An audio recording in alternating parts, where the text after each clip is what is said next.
എന്തുകൊണ്ട് ഇസ്ലാമിനെ ഈ ആളുകൾ വെറുക്കുന്നു എന്ന് ചോദിച്ചാൽ, ലഹരി വിൽക്കുന്ന ആളുകൾക്ക് ഇസ്ലാമിന്റെ അധ്യാപനം പ്രയാസകരമാക്കും. കാരണം പ്രവാചകൻ സല്ലല്ലാഹു അലൈഹി വസല്ലം പറഞ്ഞു, കുല്ലു മുസ്കിരിൻ ഹറാം, തീർച്ചയായും ലഹരി ഉണ്ടാക്കുന്നതെല്ലാം നിഷിദ്ധമാണ്, അത് നരകത്തിലേക്കുള്ളതാണെന്ന് പറയുമ്പോൾ ലഹരി വിൽപ്പനക്കാരെ സംബന്ധിച്ചിടത്തോളം ഇസ്ലാം തീവ്രവാദമാകും.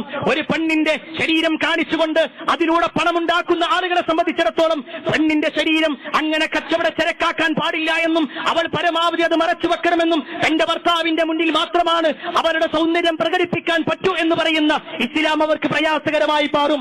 അതുപോലെ തന്നെ പലിശയുമായി കൊണ്ട് ജീവിക്കുന്ന ആളുകൾക്ക് പലിശ ഒരിക്കലും വാങ്ങാനോ കൊടുക്കാനോ അതിന് സാക്ഷി നിൽക്കാനോ പാടില്ല എന്ന പ്രവാചകന്റെ അധ്യാപനങ്ങൾ അവർക്ക് പ്രയാസകരമാകുമെങ്കിൽ, പ്രിയപ്പെട്ടവരെ, ഈ മതത്തിനെ തെറ്റിദ്ധരിച്ചവരോട് പറയട്ടെ, റസൂലുള്ളാഹി സ്വല്ലല്ലാഹു അലൈഹി വസല്ലമയുടെ ജീവിതം നമ്മളൊന്ന് പരിശോധിക്കണം, നമ്മളൊന്ന് വായിക്കാൻ സന്നദ്ധമാവണം. വിശുദ്ധ ഖുർആനിന്റെ ആയത്തുകൾ ഒരാവർത്തി നമ്മുടെ മൊബൈലിൽ നമുക്ക് കിട്ടും, നമ്മുടെ മൊബൈലിൽ കിട്ടും.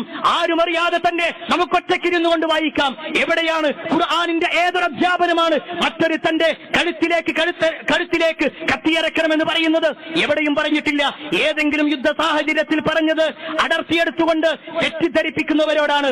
മറിച്ച് ഇസ്ലാമിന്റെ അധ്യാപനങ്ങൾ പരിശോധിച്ചു നോക്കിക്കഴിഞ്ഞാൽ, ഖുർആനിന്റെ ആയത്തുകൾ പരിശോധിച്ചു നോക്കിക്കഴിഞ്ഞാൽ പരസ്പര സ്നേഹത്തിന്റെ, സൗഹാർദ്ദത്തിന്റെ, സാഹോദര്യത്തിന്റെ മര്യാദകളാണ് പഠിപ്പിച്ചിട്ടുള്ളത് എന്ന് നമുക്ക് കാണുവാൻ സാധിക്കും.